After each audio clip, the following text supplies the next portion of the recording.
Hello everyone, मैं हूं Shubham, currently A second year MBBS student from Agartala government medical college. तो आप लोगों में से कई लोग मुझे जानते होंगे मेरे एक दूसरे यूट्यूब चैनल से, जहां मैंने हंड्रेड्स ऑफ नीट एस्पिरेंट को गाइड किया है। और इस चैनल पे मैं सिर्फ और सिर्फ एमबीबीएस रिलेटेड कंटेंट पोस्ट करूंगा। तो अगर तुम मेरे एक जूनियर हो या फिर इस साल एमबीबीएस में एडमिशन लेने वाले हो तो चैनल को सब्सक्राइब कर देना, क्योंकि इसमें आपको बहुत बहुत इंपॉर्टेंट चीज़ें मिलने वाली हैं जो मतलब यूट्यूब पे उतने ज़्यादा अवेलेबल नहीं है। ठीक है, मैंने देखा है कि यूट्यूब पे मतलब नीट से रिलेटेड मतलब वीडियोस मतलब भरे भरे हैं, लेकिन एमबीबीएस स्टूडेंट्स जब एक नीट फेस को क्रॉस करके एमबीबीएस में आता है, जब पूरा पैटर्न चेंज हो जाता है, तब वो मतलब उसका पूरा मतलब सिस्टम ही बिगड़ जाता है। तो उसको गाइड करने के लिए उतना कुछ अवेलेबल नहीं है ऑनलाइन में। तो इसलिए मैंने इस चैनल को ओपन करने के लिए सोचा, जहाँ मैं बेसिकली मेरे जूनियर्स को हर सब्जेक्ट में कैसे किसको कैसे पढ़ना है, कैसे अप्रोच करना है वगैरह वगैरह के एमबीबीएस से रिलेटेड मैं आपके वीडियोस पोस्ट करूँगा, जिससे आपको सच में बहुत ज़्यादा हेल्प मिलेगी। तो वीडियो को सब्सक्राइब कर देना और तुम्हारे बैचमेट के साथ भी शेयर कर देना। ठीक है, तो आज की इस वीडियो में हम देखेंगे कि अगरतला गवर्नमेंट मेडिकल कॉलेज यानी मेरा जो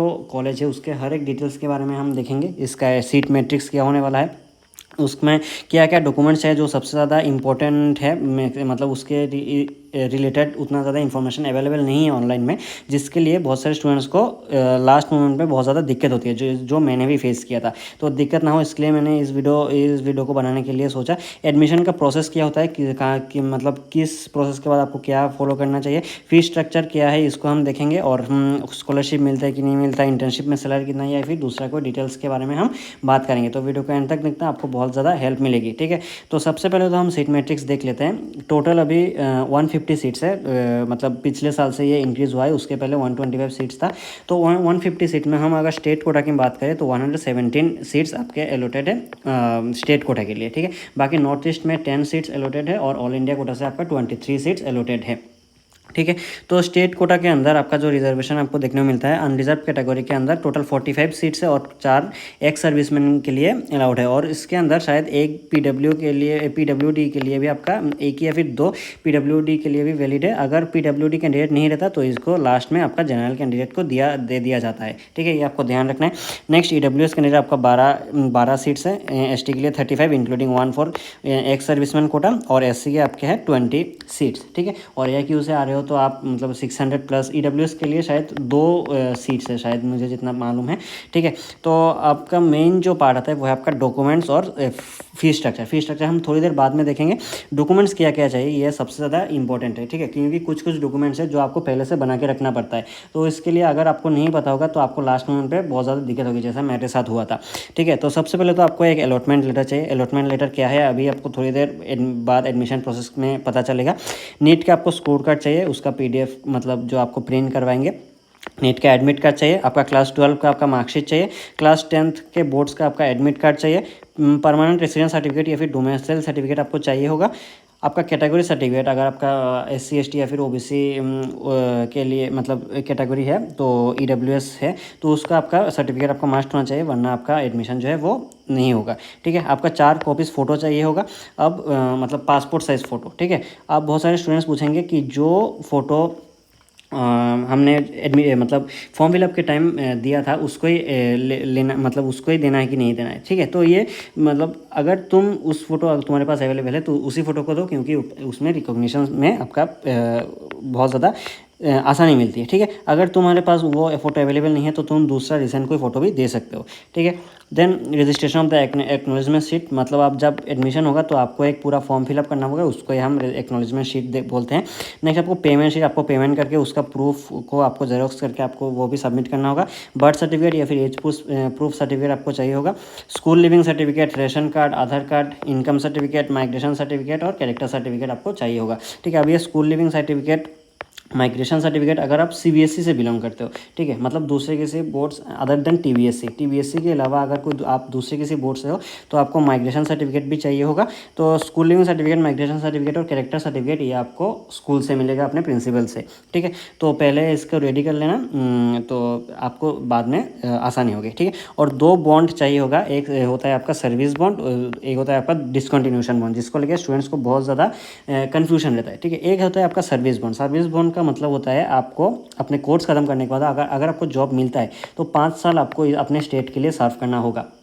ठीक है, आप बाहर कहीं जाके जॉब नहीं कर सकते हैं। ठीक है, और अगर आप बाहर कहीं जाके जॉब आपको करना है तो आपको 20 लाख पे करके फिर आपको जाना होगा। ठीक है, और डिसकंटिन्यूशन बॉन्ड अगर आप मतलब फाइनल ईयर ख़त्म करने से पहले, मतलब MBBS कोर्स ख़त्म करने से पहले अगर आप सीट छोड़ देते हैं, ठीक है, तो उसका भी आपका 20 लाख आपका जो सीट का वैल्यू है वो आपको देना पड़ेगा। ठीक है, मतलब ये दोनों आपका बॉन्ड आपको चाहिए होगा।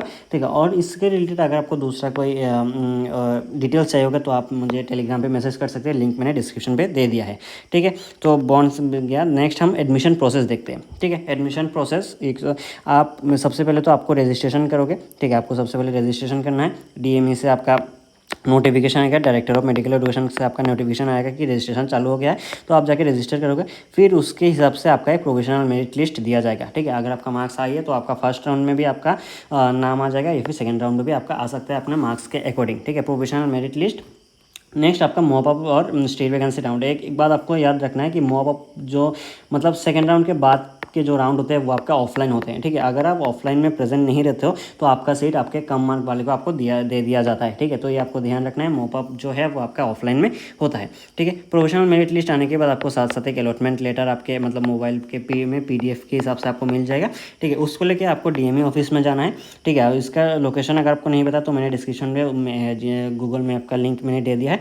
ठीक है, उसके बाद फिर सिर्फ अलॉटमेंट की तरह है कि आपको मतलब सर्टिफिकेट दिया जाएगा। यहाँ पे बहुत सारे डॉक्यूमेंट्स आपको सबमिट करना है, फिर आपको एक डॉक्यूमेंट दिया जाएगा, उसको लेके अगले दिन या फिर उसी दिन आपको कॉलेज में जाना है, कॉलेज के एकेडमिक सेक्शन में। ठीक है, कॉलेज के एकेडमिक सेक्शन पे जाके सबसे पहले आपको एक फॉर्म मिलेगा जिसको आपको पूरा फिल करना है, जो मैंने यहाँ पे बताया।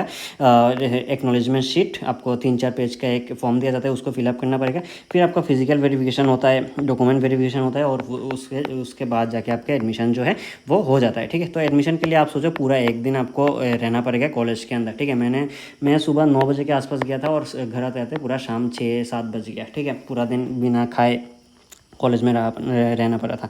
ठीक है, तो ये होता है आपका एडमिशन का प्रोसेस। तो ये आप देख लीजिए, यहाँ पे आप स्क्रीनशॉट ले सकते हो। ठीक है, नेक्स्ट हम देखते हैं फ़ीस स्ट्रक्चर क्या है। ठीक है, तो सबसे पहले तो आपको एडमिशन फ़ीस आपको 99,000 देना पड़ेगा, और अगर आप हॉस्टल ले रहे हो तो आपको 1,15,000 आपको देना पड़ेगा। ठीक है, और मेस का फ़ीस जो आता है वो 2,500 पर मंथ आता है। ठीक है, ये मतलब हाईएस्ट है आपका। अगर BPL कैटेगरी हो या फिर OBC हो, थोड़ा बहुत आपका सब्सिडी मिलता है। जैसे मान लो सेकंड और थर्ड ईयर में आपको 59,500 आपको पे करना पड़ेगा। ठीक है, और हॉस्टल के लिए आपको वो तो एक्स्ट्रा है, लेकिन अगर आप BPL कैटेगरी से हो तो आपको शायद 50,500 समथिंग ऐसा कुछ पे करना पड़ता है। ठीक है, तो ये मैंने यहाँ पे जो है हाईएस्ट जो पे करना पड़ता है वो मैंने यहाँ पे बताया।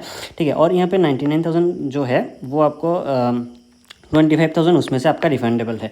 ठीक है, मतलब ये आपको कोर्स ख़त्म होने के बाद आपको रिफ़ंड कर दिया जाएगा, क्योंकि ये एज ए सिक्योरिटी डिपॉजिट आपको रहता है। ठीक है, सेकंड और थर्ड ईयर में आपका 59,500 रहता है, और अगर आप हॉस्टल रहे हो तो उसका मिला के अराउंड 75,000 कुछ आएगा। और अब फाइनल ईयर में थोड़ा ज़्यादा है, क्योंकि कोर्स का ड्यूरेशन ज़्यादा रहता है, उसका अराउंड 90,000 रहता है। तो अगर आप टोटल मोटा हिसाब करें तो टोटल आपका 3.2 लाख के आसपास आपका पूरा MBBS आपका निपट जाएगा। ठीक है, और जहाँ ये बहुत कम है। ठीक है, हम अगर TMC या फिर दूसरे किसी से कंपेयर करें स्टेट के प्राइवेट कॉलेज से, उसमें तो बहुत ज़्यादा पैसा लगता है। उसमें TMC में तो एडमिशन में 16 से 18 लाख आपको देना पड़ता है। ठीक है, तो उसमें बहुत कम प्राइस में आपका पूरा एडमिशन मतलब ख़त्म हो जाएगा।